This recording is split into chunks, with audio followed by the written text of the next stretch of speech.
अस्सलाम वालेकुम। उम्मीद करता हूँ आप सब लोग खैरियत से होंगे।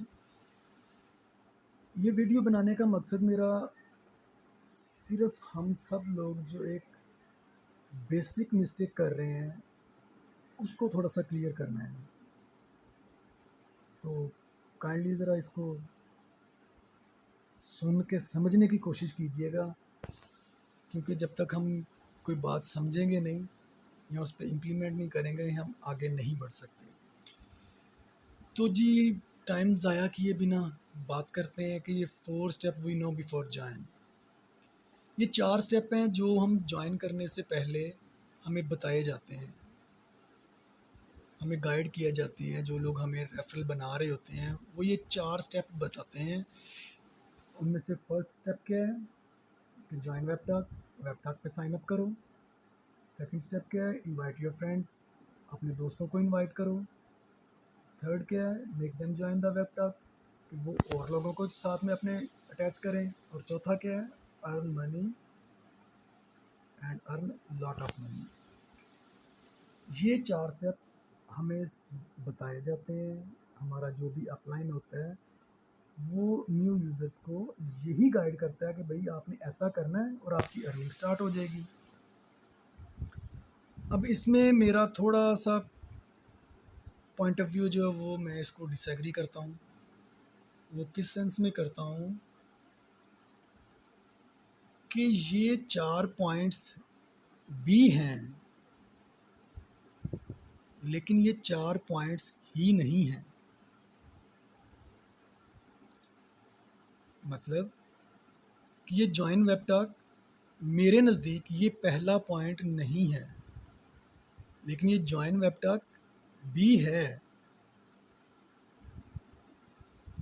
मेरी बात को समझने की कोशिश कीजिएगा, शायद मैं अच्छी तरह आपको समझा ना पाऊँ कि ये 4 स्टेप हमें अर्निंग करने के लिए ये भी हैं, लेकिन ये 4 ही नहीं हैं और इनकी रैंकिंग भी ऐसे नहीं है।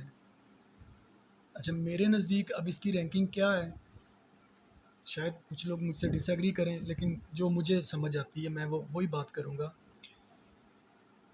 मेरे नज़दीक इसके एक्चुअल स्टेप्स क्या हैं कि नंबर 1 पे कौन सा स्टेप होना चाहिए, now and understand the truth about Webtalk. कि हमें वेबटॉक के बारे में पहले पता होना चाहिए, पहले इसको समझना चाहिए, इसकी सच्चाई को समझना चाहिए कि ये वेबटॉक है क्या। अब ये 3 लफ्ज़ हैं यहाँ पे, अंडरस्टैंड, इसका ट्रुथ और इसको जानना। नाउ अंडरस्टैंड एंड ट्रुथ, ठीक है। अब इसको जो हमारा अपलाइन जो भी हमें ज्वाइन करवा रहा है, ये अब उसकी रिस्पॉन्सिबिलिटी है कि ये फर्स्ट स्टेप वो पहले गाइड करे। जो न्यू यूज़र आ रहा है उसको तो नहीं पता, उसको तो आपने मोटिवेट किया, उसको आपने, अगर वो आपका जानने वाला है, उसने डायरेक्ट आपके जो ये वाले स्टेप हैं उसने ये फॉलो करने शुरू किए और वो वेबटॉक पे आ गया ये 4 स्टेप सोच के। लेकिन वो 4 स्टेप ये करने के बाद वो यहाँ पे सक्सेसफुल नहीं होगा।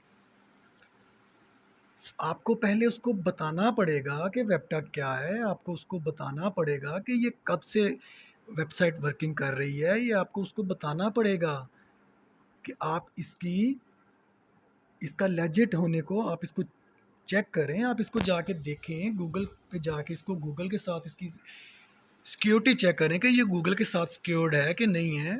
ये आपको उसको बताना पड़ेगा। ये आपको उसको बताना पड़ेगा कि यहाँ से लोग इतने पैसे कमा रहे हैं। ये आप नहीं बताओगे, आप उसको क्या बता रहे हो? आप उसको ये बता रहे हो, आप उसको फ्यूचर बता रहे हो। नो डाउट अच्छी बात है, फ्यूचर उसको बताओ, उसको अच्छी चीज़ें बताओ कि फ्यूचर में ऐसा होने वाला है। लेकिन सिर्फ फ्यूचर ही नहीं बताओ, उसको पहले पास्ट बताओ, कंपनी का पास्ट बताओ, कंपनी के बारे में बताओ, वेबसाइट के बारे में बताओ कि ये है क्या। उसका जो आपके पास नॉलेज है, जितना आपके पास नॉलेज है, वो ईच एंड एवरीथिंग उसको, ये नंबर 3 पे जो स्टेप है जॉइन वेबटॉक, ये स्टेप करने से पहले आप उसको ये सारा कुछ बताओ।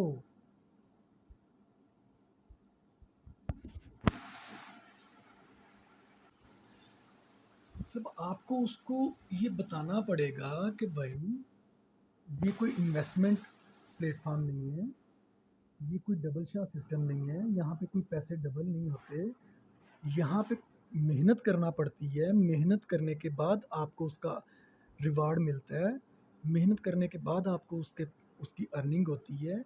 यहाँ पे कोई ऐसा सीन नहीं है कि आप सोए रहें और आप कहें कि मुझे अर्निंग आ जाए।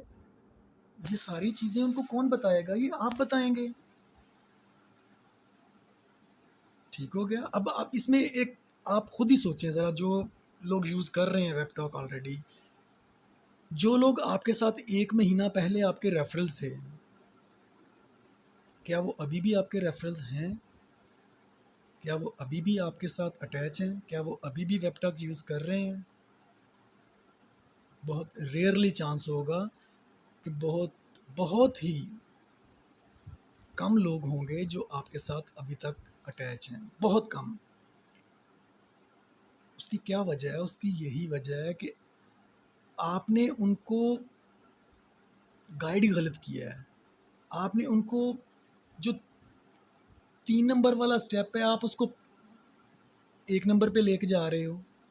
आप उसको वो चीज़ पहले समझा रहे हो जो आपको उसको 3rd स्टेप पे समझाना है।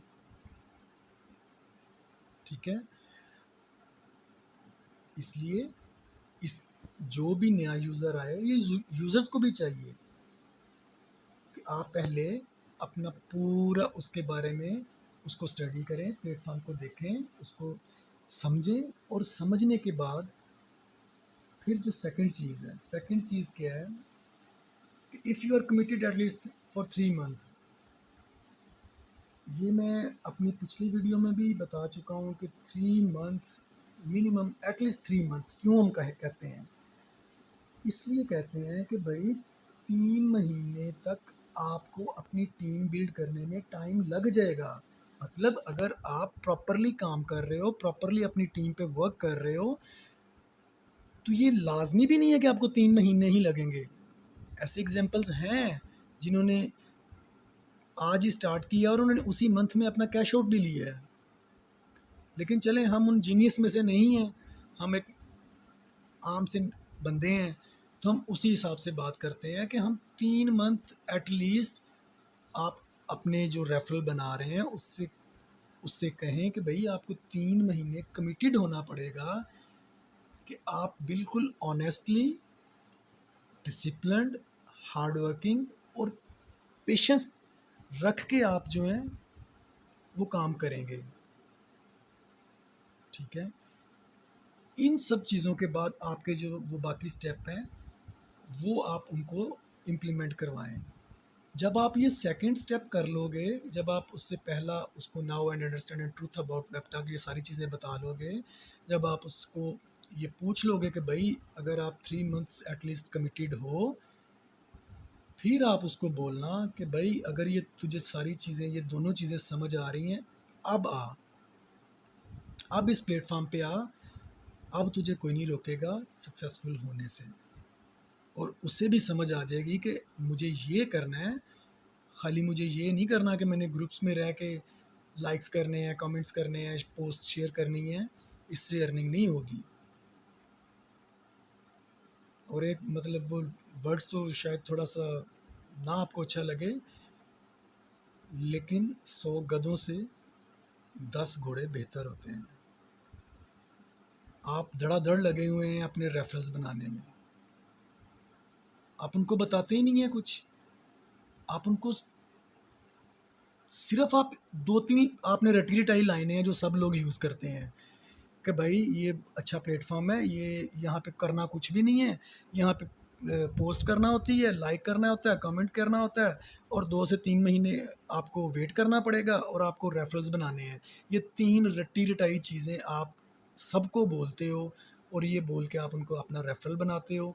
होता क्या है कि वो 10 दिन बाद जो नल्ले से नल्ला बंदा है ना, उसको भी समझ आनी शुरू हो जाती है कि यार मेरे डैशबोर्ड पे तो अर्निंग कुछ आ नहीं रही, तो ये मुझे क्या कह रहे हैं, ये तो फिर सब नॉनसेंस बातें कर रहे हैं मेरे साथ। वो क्या होगा, वो लेफ़्ट कर जाएगा। अच्छा, उसके इस तरह लेफ़्ट करने से नुकसान क्या होगा, वो अपने फ्रेंड सर्कल, अपने फैमिली सर्कल वहाँ पे भी वो जब भी वेबटॉक का ज़िक्र होगा तो वो यही बोलेगा, अरे नहीं यार ये तो एक फ़िज़ूल प्लेटफ़ॉर्म है, यहाँ पे आप ये टाइम वेस्टिंग है सिर्फ, इसके अलावा और कुछ नहीं है। अच्छा, वो अपने एंड पे बिल्कुल ठीक कह रहा होगा, उसमें उसकी तो कोई गलती नहीं है, उसमें गलती किसकी है? आपकी है कि आपने उसको प्रॉपरली गाइड करके जॉइन ही नहीं करवाया।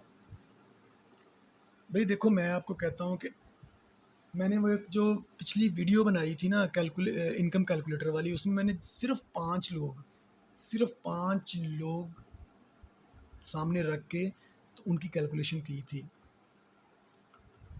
यार अब 5 लोग 15 दिन लगा के वो सिर्फ 5 लोग ढूंढ लो ना, कि जिनको आपने ईच एंड एवरीथिंग बताई है और फिर साइन अप करवाया है और आपने उसको हर चीज़ समझाई है, तो वो आपके डेली के 5 रेफरल, डेली के 3 रेफरल बनाने से वो 15 दिन में 5 रेफरल बनाने बहुत बेहतर है।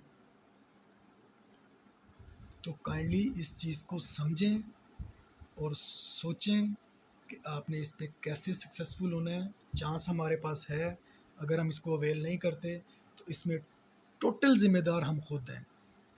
देखें, इसमें कंपनी कंपनी का तो कोई प्रॉब्लम नहीं है, वेबटॉक से लोग पैसे कमा रहे हैं ना, आप सबको पता है कि वेबटॉक से लोग पैसे तो कमा रहे हैं। अगर वेबटॉक उनको पैसे दे रही है और हमें नहीं मिल रहे, तो इसका क्या मकसद है? कि प्रॉब्लम वेबटॉक में नहीं है, प्रॉब्लम हमारे अंदर है। तो हमें बजाय इसके वेबसाइट को कोसने के या वेबटॉक को बुरा भला कहने के, हमें अपना रिव्यू करना चाहिए कि हम क्या मिस्टेक कर रहे हैं, और जो मैंने आज आपको बताया इसको फॉलो करने की कोशिश कीजिएगा। उम्मीद तो बहुत है फाका होगा। एक चीज़ सियाने कहते हैं कि हमेशा आपके पास किसी न किसी को ब्लेम करने के लिए ऑप्शन होना चाहिए। अच्छा, ब्लेम आप किसी को उस वक्त नहीं कर सकते, मतलब अपनी कामयाबी या अपनी नाकामयाबी का आप किसी ना किसी को ब्लेम उस वक्त तक नहीं कर सकते जब तक आप 100% उसको फॉलो नहीं कर रहे। सपोज़ अगर मैं आपको जो टिप्स देता हूँ या जो मैं आपको कहता हूँ कि आप इन स्टेप्स को फॉलो करके काम करें, इन चीज़ों को फॉलो करें, तो फिर अगर आप अर्निंग नहीं करते तो एटलीस्ट आप मुझे मेरा कुछ कर नहीं सकेंगे तो मुझे कुछ 2-4 बद्दुआएँ गालियाँ तो देंगे ही ना। तो लेकिन मोस्टली हम लोग क्या करते हैं कि हम थोड़ा सा इसको समझते हैं और उसके बाद हम ये सोचना शुरू कर देते हैं कि इसमें हम अब प्रो हो चुके हैं, हमें इसका बहुत पता चल चुका है। तो भाई, ये बात मैं कई दफ़ा कह चुका हूँ कि सब कुछ पता तो इंसान को कब्र में जाते वक्त तक नहीं पता चलता, तो ये 10-15 दिन में क्या पता चलेगा। ठीक है, अब मेरी बातें और हैं नहीं। अपना बहुत सारा ख्याल रखिएगा, दुआओं में याद रखिएगा। अल्लाह हाफिज़।